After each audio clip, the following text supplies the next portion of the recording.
Ag Bioscience, the #1 ag tech podcast globally, is now available on video. Hear from leaders and innovators across food, animal health, plant science, ag tech, and agriculture. Mondays at 6 a.m. on YouTube or wherever you get your podcasts. While you're there, subscribe and leave us a review. It's the Ag Bioscience Podcast with Agronovis Indiana. Get more information at agronovisindiana.com.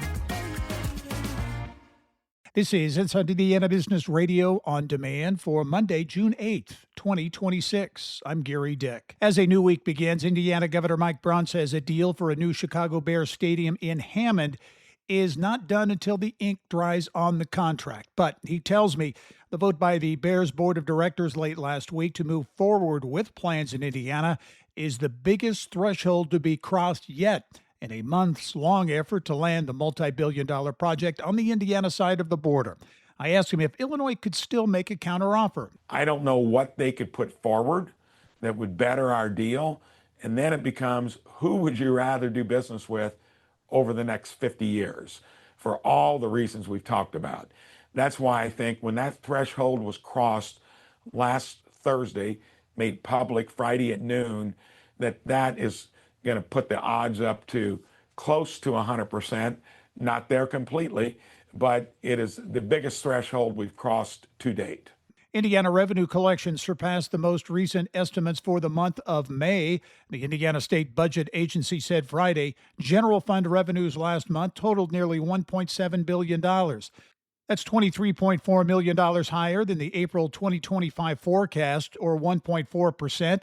May's collections were also 4.4% higher than the same month in 2025. Pittsburgh-based Alcoa and members of the United Steelworkers Union have reached a tentative agreement on a new contract for some 600 workers at the company's plant in Newburgh. Both USW and Alcoa declined to provide specific details of the tentative agreement, but an Alcoa spokesperson said the company is pleased to have reached a tentative agreement. You're listening to Inside Indiana Business Radio.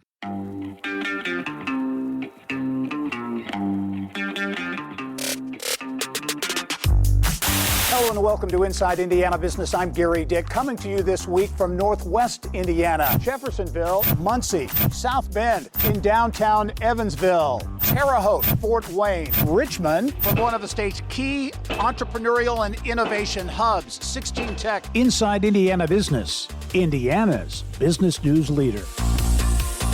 President Trump late last week announced he'd direct $700 million in national defense and energy funding to refurbish or build coal power infrastructure across the country, including in Indiana. Trump invoked the Cold War-era Defense Production Act, which gives the president authority over domestic industry. More than half of the funding, $425 million, will, quote, save 14 coal-powered plants, including Indiana's Merom Generating Station, operated by Hallador Power Company. The two-unit, 1,080-megawatt plant located in Sullivan County has been in continuous operation since 1982.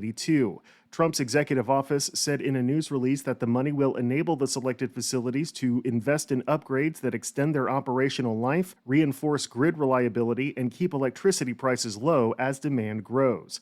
Hallador's parent company, Hallador Energy, said in a news release that it could receive up to $27.2 million to modernize the Merom Generating Station, a project that would have a total cost of about $56.9 million. Hallador Energy also owns Sunrise Coal, Indiana's third largest coal producer. An additional $75 million in Defense Production Act funds will support construction of a coal export terminal in California. Alex Braun, Inside Indiana Business Radio. Noblesville-based technology services company Taylored Systems, LLC, has been acquired by ISG Technology, a fourth-generation family-owned company based in Overland Park, Kansas. Under terms of the deal, Taylored Systems will retain its current name. The company has 34 employees, all of whom are expected to be retained post-acquisition, with expectations of 15% workforce growth as revenues grow. This is Gerry Dick for Inside Indiana Business Radio on Demand.